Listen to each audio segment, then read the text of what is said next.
Hi guys! Ay kakabsat, good morning! Eto, magluluto ako ng pansit. Ito ay binigay sa akin ng kapatid ko.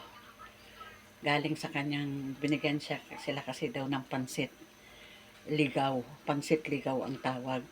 Kasi mga tiga Bicol yun. Ayan, lutuin ko ngayon pananghalian namin. Para sa amin pananghalian. Ito yung sahog at mga gulay. Hindi pa luto. Ito pa yung natira na prutas namin. Yung aming labandero, pagod na. Nagugutom na raw.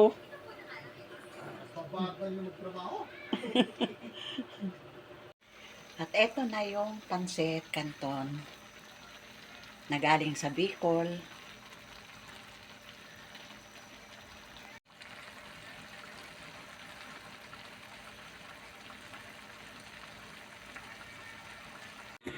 Kain tayo.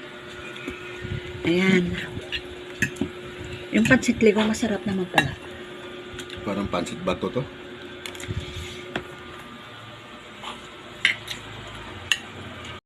Hi guys, hi kakabsat. Eto, inaayos ko yung aking mga halaman. Kinokontra na naman ako ni Papa Raul. Sasabi niya, ay sus. Yan o. Yung mga dahon-dahon na natuyo. Ayan.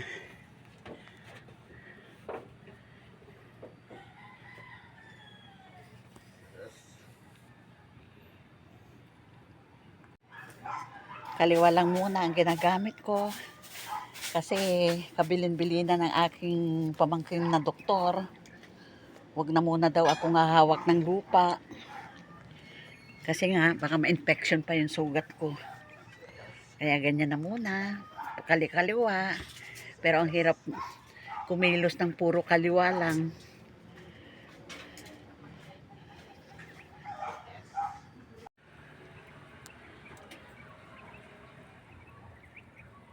$4:43 na. At yun ang araw. Papalubog na. Pero medyo mataas pa din.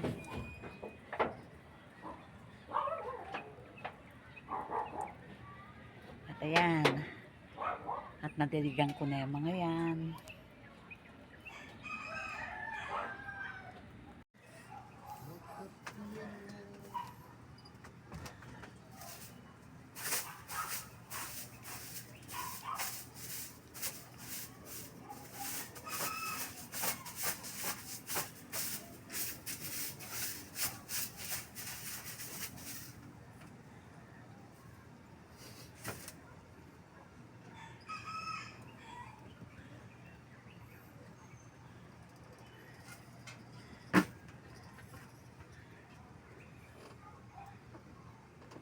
Kain tayo ng hapunan. Itong ulam namin ni Papa Raon. Kanina yung pansit kanina tanghali. Saka ayan, sardines. Masarap guys kakabsat. Galing sa ayuda. Galing sa ayuda. Ayan o. Masarap siya. Pansit saka sardinas. Tignan nyo itong sayote na to.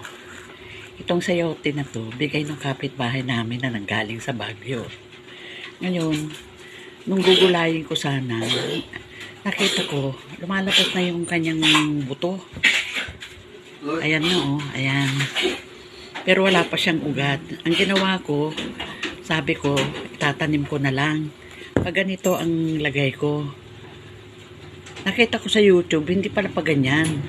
Dapat pala, ito, nakakuan sa tubig. Ayan. Ganyan pala. Ngayon, pag marami na siyang ugat, tapos may tumubo na siyang parang talbos, yun na, oras na yun para itanim na. Kaya ayan guys, kakapsat. Titignan ko kung mapapatubo ko yan. Hi guys, ay kakapsat, good morning. Kagagaling ko lang sa palengke. At ngayon ang ulam namin ay Gigi. Ayan, ipiprito ko na lang. Kasi sabi ni Papa Raul, mag-isda naman daw kami. Kaya yan bumili ako. At eto, bumili ako na alagbati, saluyot, kangkong, igigisa ko na lang.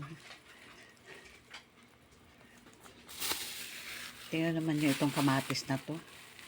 2 peraso. 12 pesos yata ito o 11 pesos. Doon sa isa, 2 peraso lang 20 plus na. Ay nako. Sabi ko, ang mahal naman yung kamatis na yan kaya hindi ko kinuha. Naghanap ako ng iba. Ayan, ang ulam namin ngayon. Tsaka ito pa pala.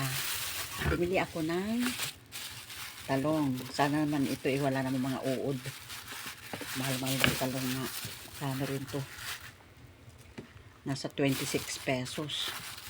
Yung dalawa. Ayan. Kasi gusto rin ni Carol ng pritong talong. Kaya ayan. Bumili lang ako ng dalawa. Ayan. At ito gugulayin ko na.